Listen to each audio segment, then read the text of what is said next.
A22! Maximum firepower!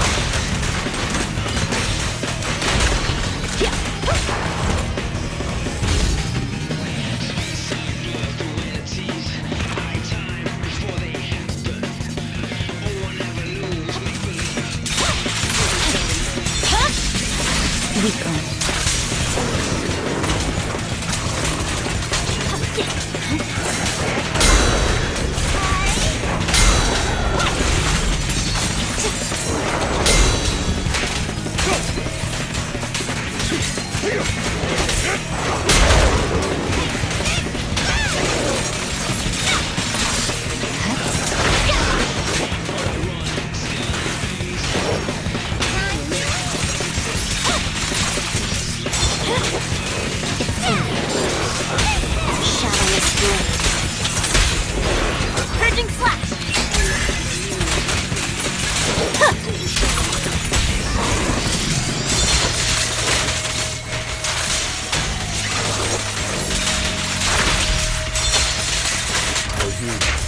I'll eliminate any obstacle.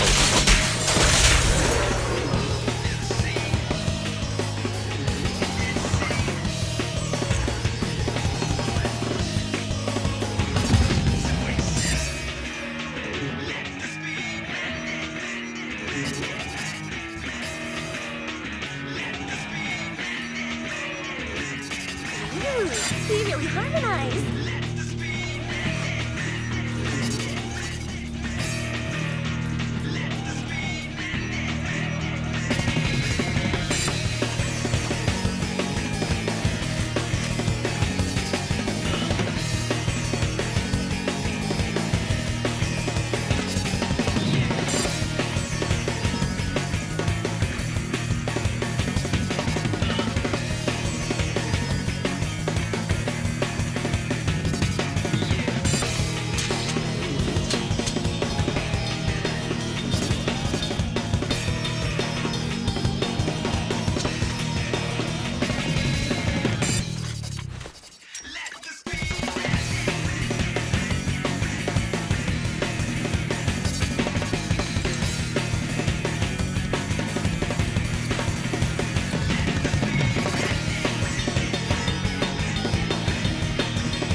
Hey guys, this is Axon.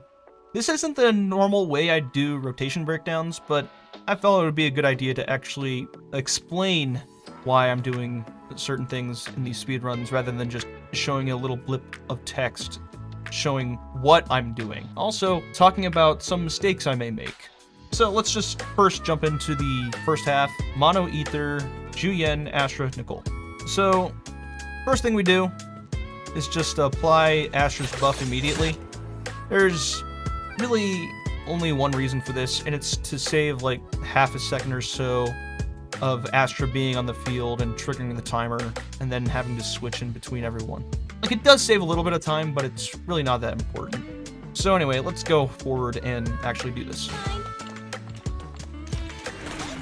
First thing, just generating enough energy with Nicole to actually trigger her EX special. Now, I'm immediately able to switch because during that animation, I press the EX button and it still triggers her EX even though Juyen is on the field. So here you see that the chain attack is actually triggered. What this does is we want to go through it. First go through Nicole, then back to Juyen. And what that'll do is actually give us a good amount of decibels so that way we get Ju's ult earlier. Now that Thanatos is on the field, we're unloading all the ether bullets onto Thanatos that we have. That way we're not really wasting them. It's not much damage, but it does matter as we go on because this is just a little bit of downtime in between when we get the stun. And also building up a little bit of the corruption meter. It's not much, but it all adds up in the end to make the speedrun a bit faster. You can also see that the Bang Boo is doing some damage right there as well, doing some anomaly buildup. This next part is all about the defensive assist though. We need to get 2 immediate defensive assist animations in order for the run to be completely optimal. And this is the first one. That's the second one. Yeah, that was about as fast as you're ever gonna get it. Now, one thing I do to actually make it the daze bar even like go a little bit higher than it normally would is run impact on Nicole here. This is really only good for this specific speedrun because you want the stun as fast as possible. So we ult as quick as we possibly can on Astra, and the hope here is that we actually build up just enough days to trigger the chain attack, and what do you know, we get it. So we go to Nicole first to make sure that her buff is applied. This is potentially a mistake, where I switched to Astra instead of Zhu, but honestly, the run still worked in the end, so I just decided to roll with it and see what happened because of how fast it was earlier. I could probably save a second if I do this correctly, but that's besides the case. We go to Zhu. We use the Ether Bullets, do her EX special as well, and switch to Nicole, do her ultimate. Actually, let's back up a tiny bit right here. Let's see what happened. Take a look at what happens. I decided to switch as soon as Nicole's quick assist prompt disappeared. And the reason why I did this is actually because I wanted to have Zhu with the second chain attack from Astra's ult. And overall, it does more damage, gives us the energy field, and the last thing we need to do is dash in with Zhu to make sure that her ult does the most damage possible. Distance does matter when using this thing. And then, from then on out, it's a matter of using all of the bullets, doing as much damage as possible. I could have probably saved a few seconds if I did it correctly, but that's besides the point. Let's move on.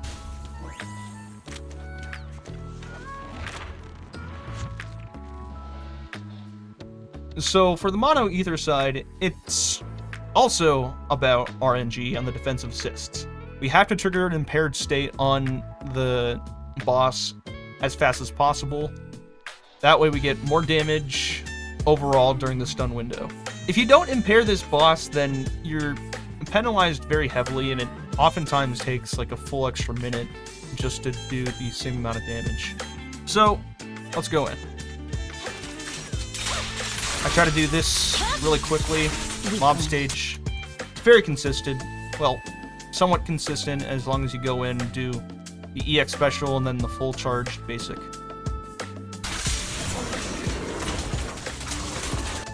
One thing I do here is I tend to stay on the left side of the boss. This seemed to be more consistent for me for getting the defensive assist prompts. It wasn't really that great either way, so it's all about RNG once again.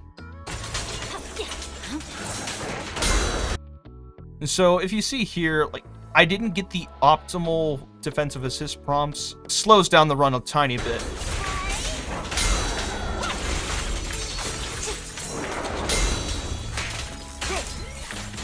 I still get enough RNG to get 4 defensive assist prompts to get that impaired state.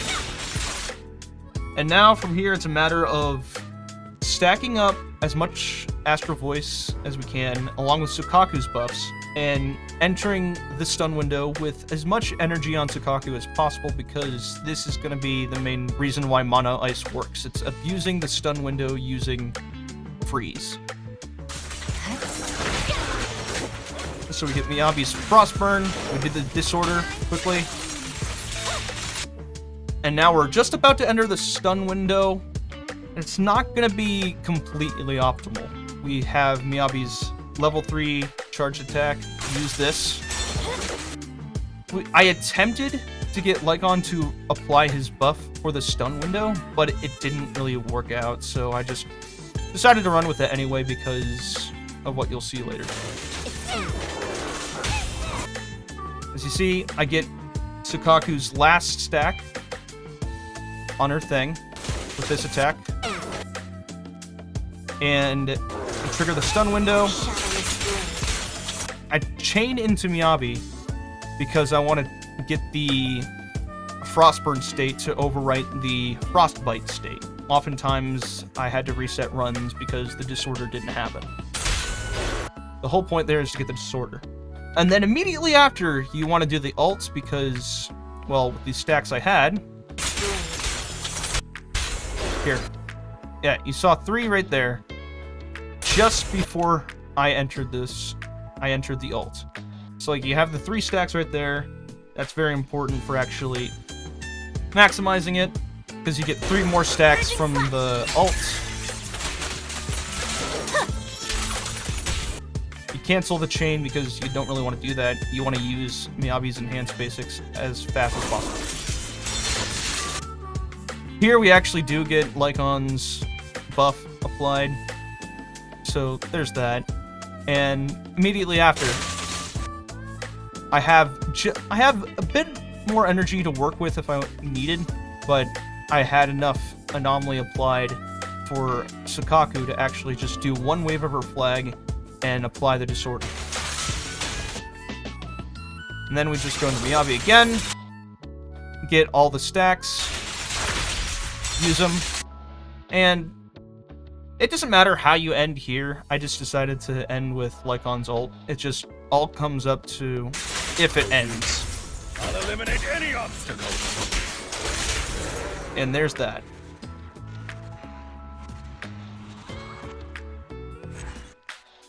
Overall, this Shiyu rotation relies a ton on RNG and actually getting defensive assists to happen. So at least there's some strategy happening for the game right now. And even with the shill going on for Hugo, where like you actually want to have stun windows happen as fast as possible, the buffs are still very good for a ton of different teams, like the ones I just showcased. Mono Ice, I am not the best. I could be getting better clear times as well if I had better RNG for the Tepes, but the Mono Ether run, almost as good as you can get it. Well, I hope that this is a good breakdown of the rotations I did and why I did them. Please take a look at my channel. I've just been doing Zenless content recently.